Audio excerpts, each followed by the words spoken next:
Bonjour chers abonnés, une fois de plus, tout un magazine abino consacré pour les joueurs internationaux congolais pewa oyo baza toujours éligible un jour à correction de la team 243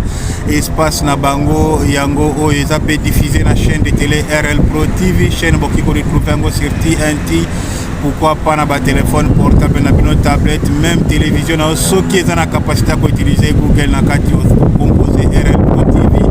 Ba lien iko s'afficher ba grand championnat européen na kati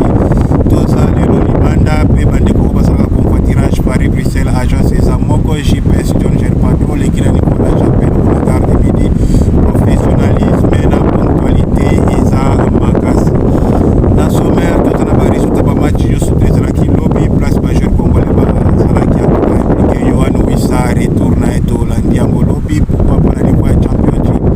et Fiston Maele après 122 jours en tout cas sans marquer et puis là à retrouver efficacité. J'espère qu'en tout cas il y a tour au départ pour des bons, surtout pour la dernière ligne droite avant c'était à mois de mars au Sébastien décembre mi-mars déjà au publié. Donc c'est ça pour l'émission en tout cas information et ça mingi c'est ça. Toujours banda na niveau ya championship match ezalaki juste moko place majeur congolais to bazaki concerné zaki match ya Watford contre Ipswich ancien club surtout ya Axel Twanzebe ou le loza ko ifuna niveau ya Berlin na première division et na match wana moni présence majeur congolais c'est-à-dire là na so majeur d'origine bango nyoso parce que bango nyoso ba opter pour la démocratique du Congo Marc Bola Stephen Mfuni tozana Ngakia et puis Edo Kaimbe et na kati ya match on a deux joueurs d'origine congolaise bazaki titulaire Stephen Founi azalaki titulaire na défense centrale cette fois-ci et puis côté gauche tozalaki na Marc Bola titulaire et Jérémy Ngakia et Edo Kaimbe sur le banc. Jérémy Ngakia continue na deuxième mi-temps na 46e minute tandis que Edo Kaimbe a tikali kokotate. Donc c'est ça pour la championship place majeur en tout cas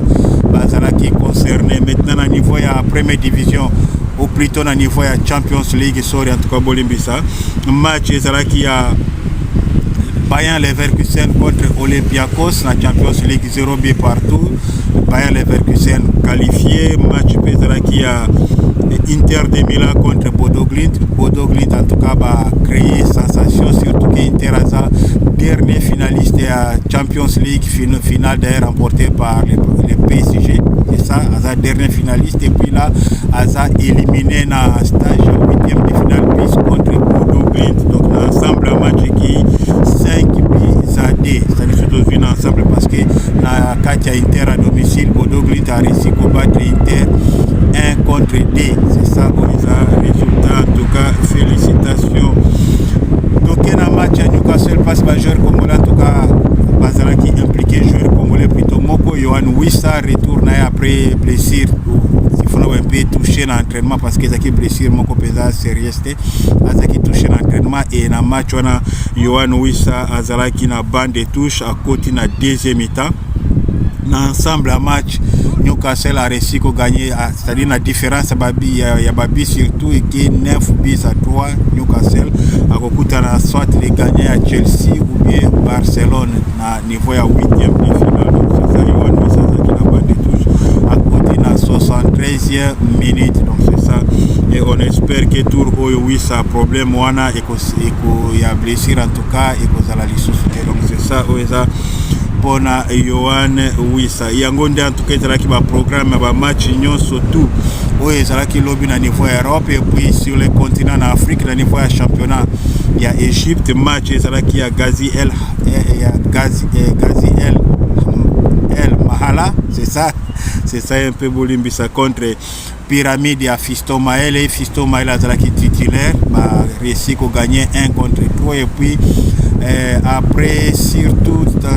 depuis mois d'octobre 2025 jour pour jour et sali 122 journées Fiston Maele azalaki sous retrouver efficacité et puis na kati ya match wana azalaki buteur na temps additionnel na 90e minute et une minute à temps additionnel de Fiston Maele a marqué 3e but à Pyramide où a retrouvé efficacité après série moko ya Moulaï ya kozanga surtout efficacité et j'espère que départ tour départ moko ya bien pour na Fiston Maele kala mingi te na mi-mars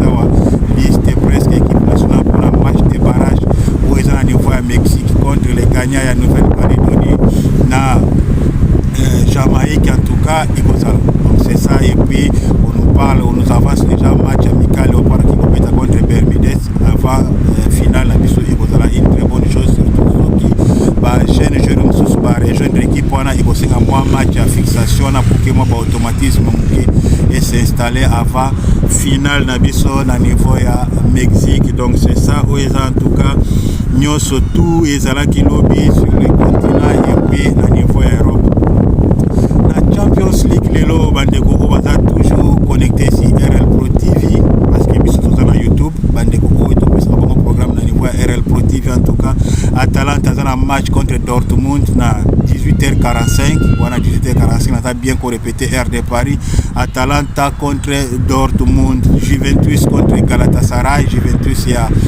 Pierre Kaloulou qui a opté pour l'équipe nationale de France à rejoindre mon frère dans la République démocratique du Congo. Match pesa à Madrid contre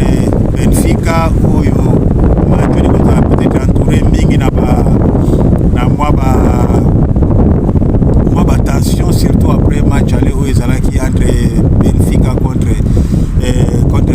Real de Madrid surtout na niveau à Portugal match où bah décidé zalaki na ba style de caractère raciste et tout ça Vinicius Junior en tout cas c'est bien qui ngai pour nanga en tout cas de mapana qui kolbake yé mokonde parfois zonga ko stigmatiser mingi na eloko na parce que aza le seul joueur noir te o aza ko prester na niveau Europe. Et puis le fait à coloka ko sala plaintif na eloko nyo surtout un peu asia comme un peu identifié parce que si elle a déjà image na yemo.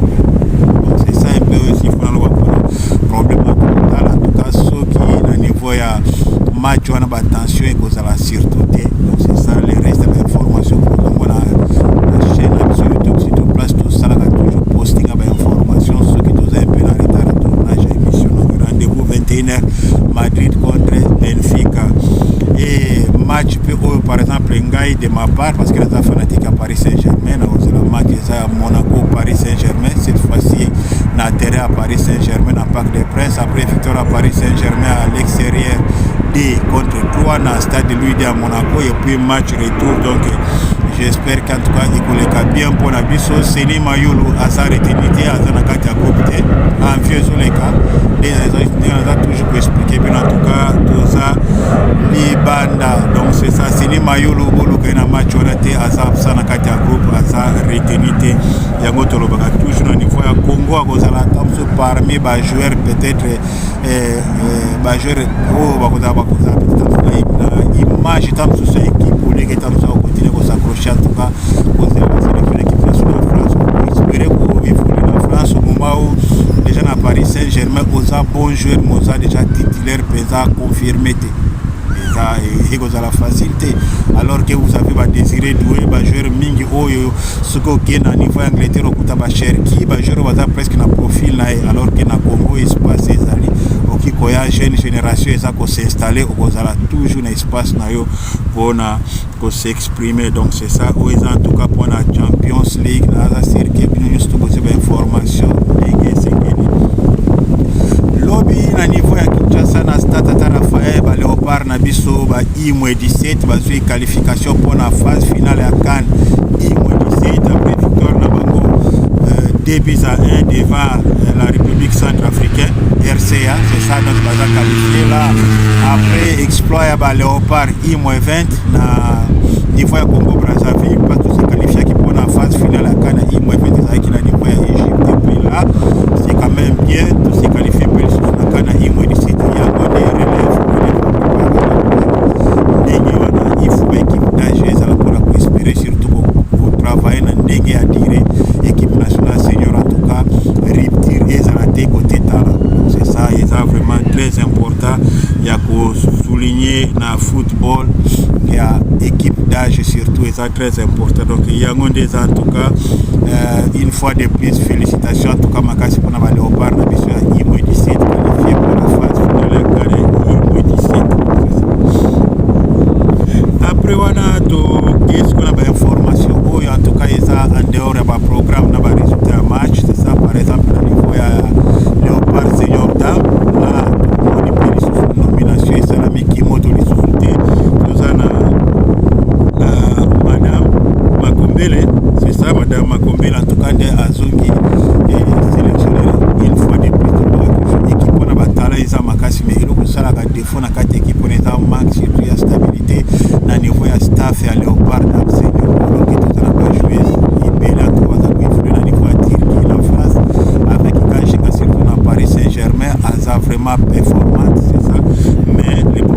que problème ya stabilité na staff technique en tout cas ya Léopard Dam ezate. Donc c'est ça où ils en tout cas information concernant j'espère que madame est installée et pourquoi pas à travailler la négativé par continuer à bouger staff technique donc c'est ça. Nae nazongi siko na Fiston Maele en dehors nanu ya réalisation ou ya salifu ya bake équipe ya Pyramide ezaki fondé juste en 2018 club où ils a créé en 2018 na ta ya muke ba resi ko gagner la Champions League africain et c'est depuis 2023 de Fiston Maele aza na niveau ya Pyramide et là a aussi marqué 50e but na et puis mbala moko aza meilleur buteur na histoire ya Pyramide avec 50 buts. C'est une très bonne chose pour Naël. Et sa dernière saison ya Fiston Maele na niveau ya Pyramide, surtout comme le 30 juin où on a fait la saison à niveau surtout Égypte à qui est libre de tout contrat à parmi les joueurs mingi oyo ce qui saison ici li tozana Cédric Bakambu tozana Fimiko Pululu tozana moi ba joueur de gauche à droite une fois ce qui te comme a fait la saison ba comme libre avantage et ça qui kozala libre ce qui ozana côte na marché ya ba transfert surtout ce kozana côte est très avantageux et ça désavantage surtout ce qui na marché à transfert en tout cas il s'ali qui oza na côte pesate qui n'a parfois même na botika balle ndenge to mona par exemple avec Janeli Mboula contre Isili azana côte de na marché à transfert à baluki de gauche à droite à la fin à tiki balle donc il y a avantage na désavantage ndenge na un peu pour expliquer bino na niveau ya ba retour daza ko souligner bino surtout que na niveau ba retour tozana Axel Tonze bino daza ko confirmer retour na za début mars toza pe na retour ya Kambwala a opté pour la République démocratique du Congo, défenseur central à ça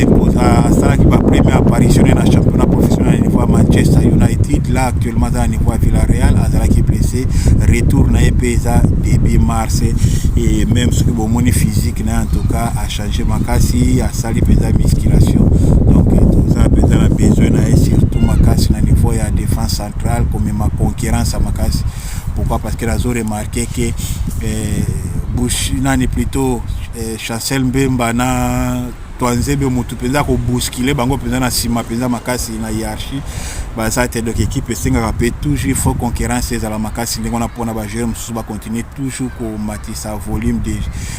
de jeu na bango surtout na kati ya terrain et puis exigence et kozala surtout makasi c'est ça. Grady Diangana ça va reprendre l'entraînement collectif na niveau ya club nae donc là na week-end bazana match contre Espanyol de Barcelone à Charles Piquel à reprendre l'entraînement collectif et il bazana même problème barechit surtout côté pépin physique alors que ça joue très important pour l'équipe nationale profil moko où ils ont défaut c'est-à-dire ba milieu créatif là na zomona par exemple joueur lokola Paris Magoma tozana Mario Strokens et Bagonyo surtout zomona ke moi ba problème qui za toujours alors que ba profil là bangonde et autres ça surtout défaut na niveau ya équipe nationale donc on espère bien en tout cas retrouver Grady Diangana na week-end contre Espanyol de Barcelone donc c'est ça. Après on a une information Cédric Bakambu awa to pesa ka toujours ba information certifiée surtout to pesa ke une information que Cédric Bakambu pour reprendre entraînement mercredi entraînement collectif et là on a Cédric Bakambu à s'entraîner à retrouver groupe parce que le bagatouche qui biso awa to pesa ka toujours information oyo to kei to vérifier et ça vrai neto eza adresse ya chaîne na bino et sengeli bo continuer ko s'abonner sur YouTube sur RL Pro TV chaîne Nabino donc c'est ça donc match à Betis Séville contre FC Séville avec Cédric Bakambu dimanche en tout cas rendez-vous à derby à cause de la terrain sans problème. Rendez-vous ezapelelo rendez-vous ezalelo 20h30 là ngai peut-être match tam na côté la tam à 20h45 pour que la tala mom kepe et ba prestation ya Paris Magoma très bon joueur en tout cas ninga naza ko répéter depuis abandi na niveau à Norwich azotika quand même ba espoir moko ya bien tozavama ko espérer que yé pas ko retrouver ce qui na mois de mars c'est un peu compliqué pour na et pourquoi pas na mois de juin na faire saison en tout cas à la performer avec Norwich pour que atoke porte équipe nationale tous en a besoin de profil ba milieu créatif as un joueur capable de évoluer milieu central c'est-à-dire 8 même devant défense et puis derrière avant centre profil moko très intéressant pour na Paris Magoma bazana match lelo Norwich contre Sheffield Wednesday Sheffield United mais plutôt Sheffield Wednesday match lelo na 20h45 avec Paris Magoma. Beaucoup a signé na Angleterre na club moko amateur na Angleterre c'est ça là ils ont juste ba gestion à fin de carrière c'est ça Yantit ils ont l'équipe à niveau Angleterre na championnat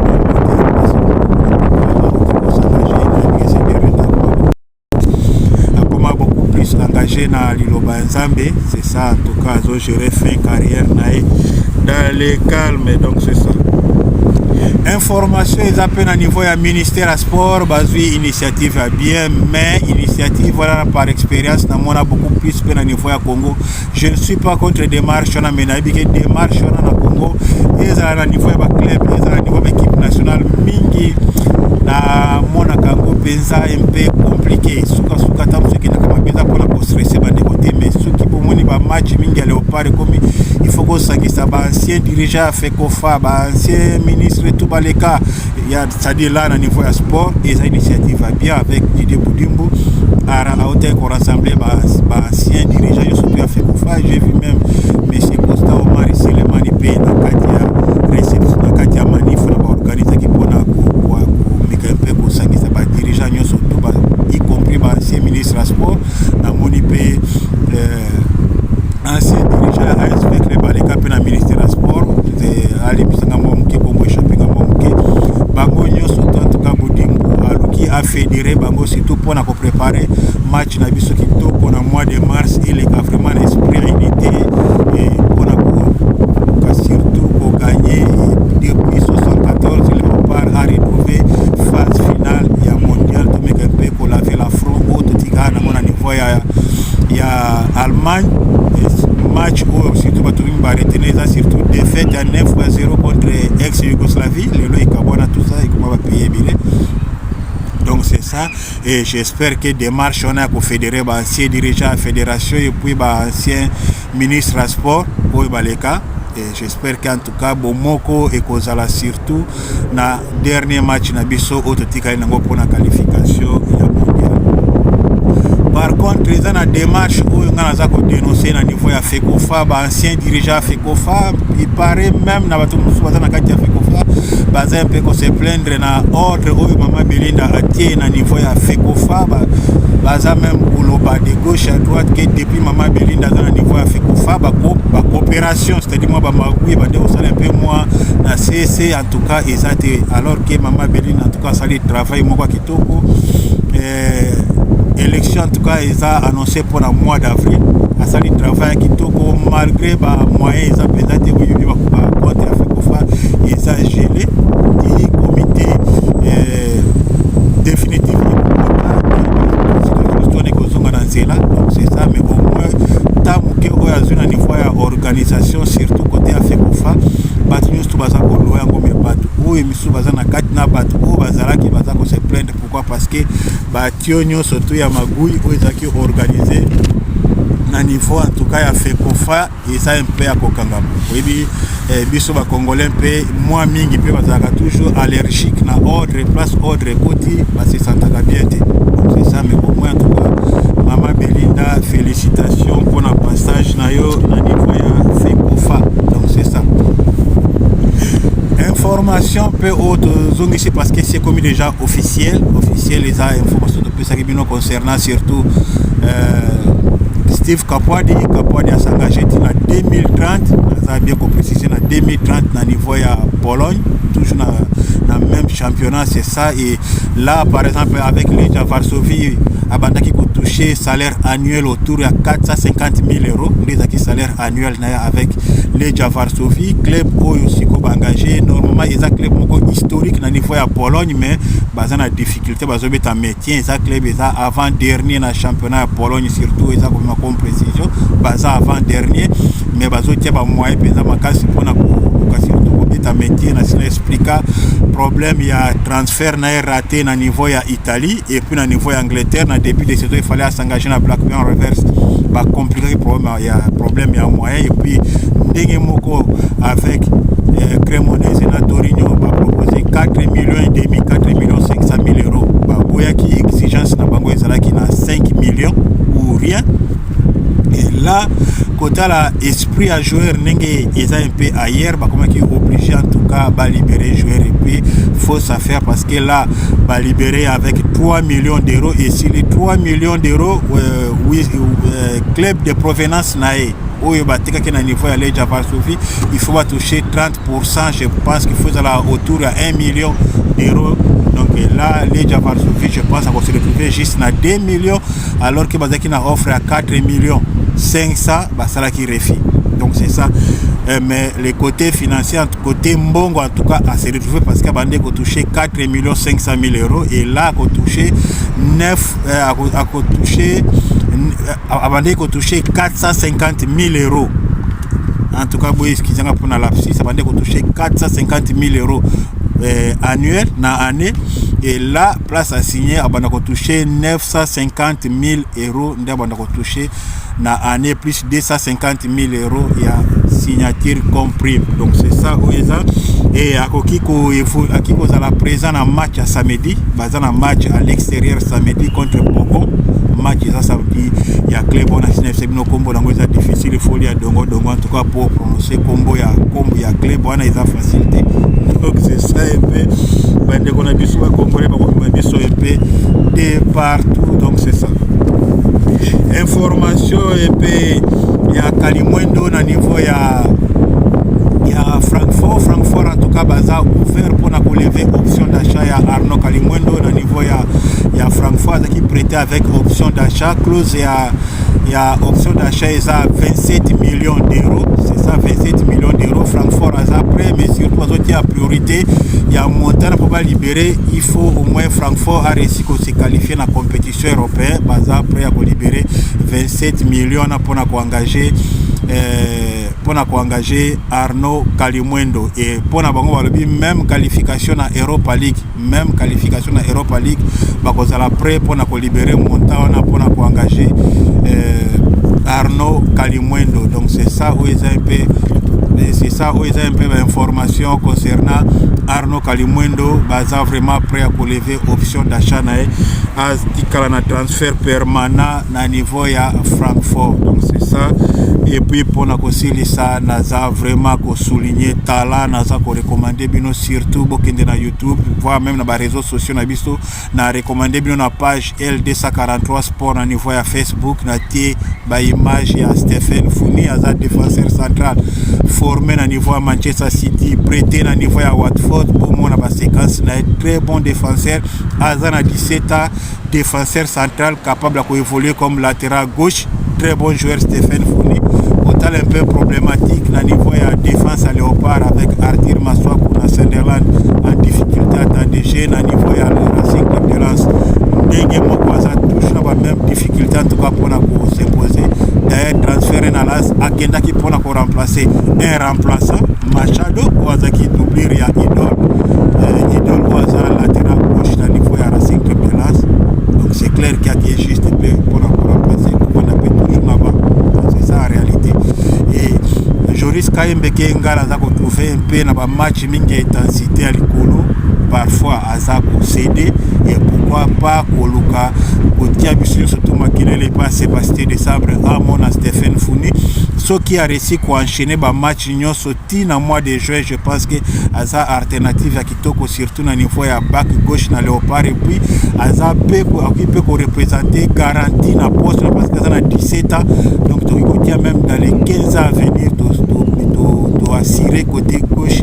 ya Léopard donc il a privilégié beaucoup plus ba jeune joueur ou baza à fort potentiel là tozana na synapse no dernièrement information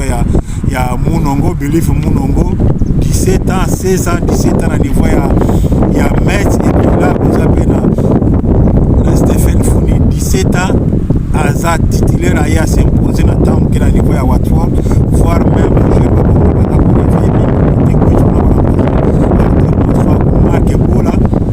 joueur à Watford formé dans Middlesbrough saison passée à niveau à Turquie et là on a même dans niveau à Watford les petits Stéphane Founi à Zakozong ça marque pour là dans niveau à bande de yango en tout cas ils ont information surtout on a beaucoup ça qui est pour la journée de Léopard pour la lelo et j'espère que vous savez les makasi toujours c'est là toujours Sébastien de Sabre a mais quand même copier ça biso information et à tourner au yazo ça là pour convaincre les joueurs qui vont ajouter jusque là sert à filmer pour ça ça les capture il y a passeport surtout pour la situation azala sans problème dans le mois de mars le reste tout ça toujours autour de la spéculation photo c'est là je pense qu'à partir à début à mois de mars ou bien à mi-mars ça va beaucoup plus fixé en tout cas dans les joueurs nini au baki ko rejoindre l'équipe pour un jour oyo ezoya donc c'est ça oyo en tout cas information nous avons ça en tout cas libanda une fois de plus na pesi bande ko nyonso tout bambote sika bozali là moi to kata surtout tokata bato misusu totanga bakombo ba misusu ezati en tout cas nazo promettre bino na prochaine émission en tout cas bakombo na bino nyonso tout tozonga kosala ba dédicace nge to remercier bino bandeko ko bayaka surtout ko commenter et ko partager ba émission na chaîne YouTube to tiaka toujours moyen ko remercier bango pona ko dédicacer bango donc c'est ça un peu et na pesi bandeko nyonso tout esika boza en tout cas bo partager bo aimer page na bino chaîne na bino sur YouTube pe na profiter ko pesa bandeko nyonso tout oyo baza pe sur RL Pro TV pe salutation makasi na bandeko baza na WhatsApp RL Pro TV pesi bino nyonso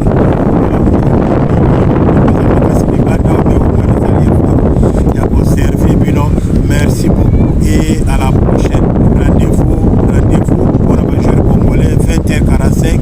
Watford contre Sheffield Wednesday 20h45 la Champions League rendez-vous